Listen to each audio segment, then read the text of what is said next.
그래서 이렇게 회복이 제대로 되지 않는 피로는 보통은 이렇게 몸만 피곤한 게 아니라 피곤해서 아무것도 못한다 이러고 하면은 약간 좀 안 좋게 볼 수도 있잖아요. 근데 사실은 그 사람이 그동안 오히려 너무 열심히 살아서 이렇게 내가 스스로 자유롭게 선택을 해서 내가 열심히 한다라고 생각하는 순간 내가 내 스스로를 착취하게 된다는 거예요. 나중에 그냥 뭐 몸이 피곤하다 이런 게 아니라 인체의 항상성 유지하는 기전에 문제가 생겼다고 이렇게 보거든요.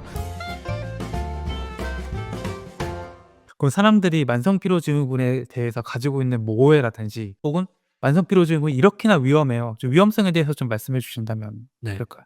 그래서 이렇게 회복이 제대로 되지 않는 피로는 보통은 이렇게 몸만 피곤한 게 아니라 다양한 신체적, 정신적 증상을 좀 동반하거든요. 그래서 이 만성 피로는 단순히 의지력의 문제나 이 사람이 게을러서 그런 건 아니다. 보통 이제 피곤해서 아무것도 못한다 이러고 하면은 약간 좀 안 좋게 볼 수도 있잖아요. 근데 사실은 그 사람이 그동안 오히려 너무 열심히 살아서 소진돼서 그렇게 된 경우가 더 많기 때문에 이거에 대해서 가볍게 생각해서는 안 된다. 그래서 왜 이렇게 만성 피로가 좀 당연시 여겨지고 오해를 받는가 한번 좀 생각을 해봤는데, 일단은 사회 분위기 자체가 너무 피로를 당연시한다. 나도 피곤하고 너도 피곤하고 이러니까 남들도 다 그런 거지 뭐 생각하게 되죠.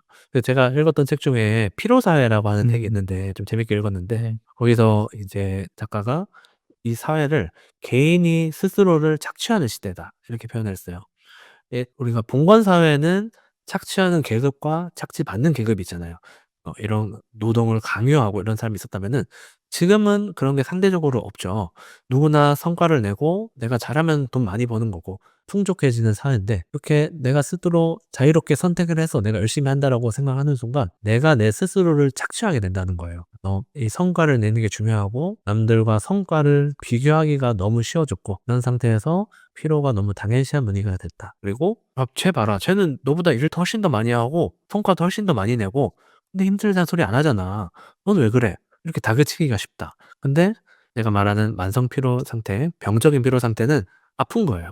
음. 아픈 거는 치료가 먼저 돼야 됩니다. 그래서 이거는 이제 지속 가능성의 차원에서 접근해야지 된다. 그다음에 만성 피로는 좀 겉으로 티가 잘 안 나요. 그러니까 뭐 뼈가 부러지거나 뭐 열이 나거나 이런 것처럼 겉으로 확 드러나는 게 없기 때문에 좀 가볍게 생각하기가 쉬운 것 같습니다. 근데 이제 만성 피로 상태에서는 우리 몸의 자율신경계나 내분비나 면역계통이나 이런 것들이 서서히 전반적으로 무너지는 상태거든요. 그래서 처음에는 뭐 잠자도 개운하지 않은 정도, 이 정도로 시작해서 좀 쉽게 지치고 회복이 안 된다 이 정도였다면은, 오래될수록 면역력이 떨어져서 쉽게 감염이 된다거나 뭐 호르몬 리듬이 깨진다거나 기억력, 인지력, 집중력이 저하가 심해져서 거의 뭐 일상생활 자체에서 심한 지장을 받는다거나 뭐 소화기의 문제나 두통, 어지러움 이렇게 생긴다거나 우리 몸의 다양한 계통들이 영향을 받기 때문에 이제 또 가볍게 생각해서는 안 된다. 너무 오래되기 전에 치료를 해야 된다. 이렇게 표현을 드립니다. 이 만성 피로에서 좀 제일 많이 동반되는 증상이 브레인 포그라고 하는 증상이거든요. 이제 뇌에 안개가 낀 것 같다 이런 표현인데, 기억력이나 인지력, 집중력이 떨어지고 계속 멍한 상태가 지속되는 거예요. 그래서 이것도 우리가 몸이 굉장히 피로할 때 몸을 까딱하기도 힘들고 건대감이 드는 것처럼 뇌도 똑같아요. 뇌도 우리 몸의 장기 중에서 아주 많은 에너지를 쓰는 곳이기 때문에 에너지의 생성과 이 대사가 부족해지니까 에너지를 아끼려는 저전력 모드처럼 실행이 돼요. 성능이 떨어지는 거죠. 그래서 이제 계속 멍하다. 그래서 이게 심한 분들은 생각보다 젊은 분들한테도 요새 많이 와요. 20대 30 대인데 계속 뭘 깜박깜박하고 뭔가 사람이랑 대화를 하는데 이 사람이 말하는 게 내 머리에 안 박힌다.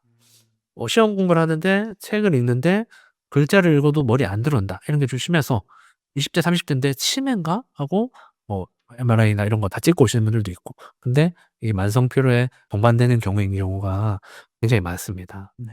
보통 이래 그 말씀하신 그 만성 피로 이제 피로의 증상을 많이 느끼면은 이제 저도 그렇지만 일반적으로 '보약 먹어야지.' 하면서 이제 한의원을 찾아가고 한의원에서 약을 지어 먹는 경우가 참 많다고 생각이 들거든요. 요즘 뭐 건강기능식품이 워낙 많이 나오니까 건강기능식품을 또 드시는 분도 있겠지만 이 한의학에서는 이 만성 피로 증후군을 어떻게 바라보고 있고 이게 우리가 흔히 말하는 보약이라는 걸 먹으면은 이게 해소가 될 수 있는 문제인지 궁금하거든요. 네. 좀 상당 부분 도움이 많이 될 수 있습니다. 이제 한의학에서도 만성 피로를 단순히 그냥 뭐 '몸이 피곤하다.' 이런 게 아니라 인체의 항상성 유지하는 기전에 문제가 생겼다고 이렇게 보거든요.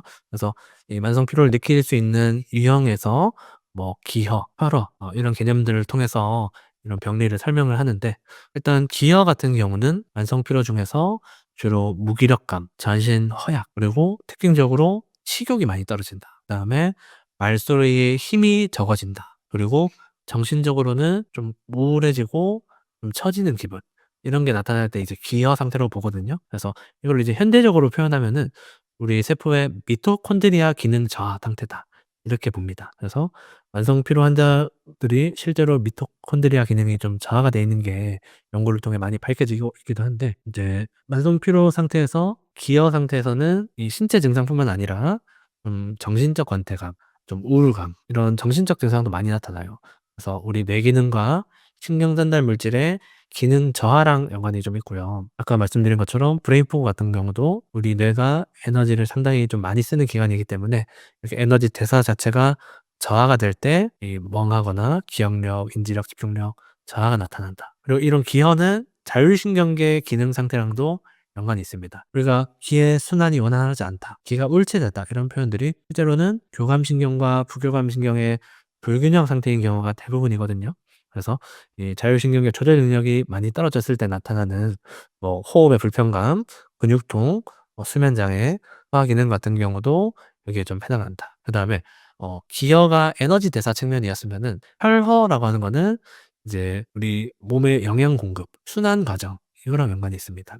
혈허 상태에서는 우리 조직으로 영양분 공급이 충분히 잘 안 되고 노폐물의 배출도 좀 제대로 일어나지 않게 됩니다. 그래서 혈허의 특징적인 증상들이 피로감뿐만 아니라 어지럼증, 몸이 좀 말라가는 거, 근육통, 신체가 좀 건조해진다, 얼굴이 좀 창백해진다 이런 증상이랑 좀 연관이 있습니다. 그래서 혈어 개념은 우리가 빈혈이나 영양 결핍 상태도 좀 포함하는 개념이거든요. 그래서 철분이나 비타민 B12 같은 것들의 부족이 탄소 운반 능력을 떨어뜨리니까 좀 피로감을 좀 많이 유발할 수 있다. 근데 이것만 의미하는 건 아니고 영양 부족뿐만 아니라 영양분을 필요한 세포로 장기로 공급하는 기능이 떨어진 것도 혈어의 개념 안에 포함이 돼요. 그래서 뭐 아까 말한 얼굴이 창백해지거나 뭐 입안이나 입술이나 건조해지거나 뭐 가슴에 두근거림이 나타나는 거 이런 것들도 혈어에서 흔하게 동반되는 증상들입니다. 그래서 또 이런 영양분의 공급과 운반이 우리 몸이 손상된 조직을 회복하고 복구하는 데도 중요하거든요. 그래서 피로가 많이 쌓인 상태에서 회복이 좀 잘 안 되는 거나 어디 뭐 상처가 생겼거나 뭐 감기에 걸려서 면역 반응이 일어나고 난 후에 회복이 좀 잘 안 되는 거 이런 것도 혈허랑 좀 연관이 많이 있습니다.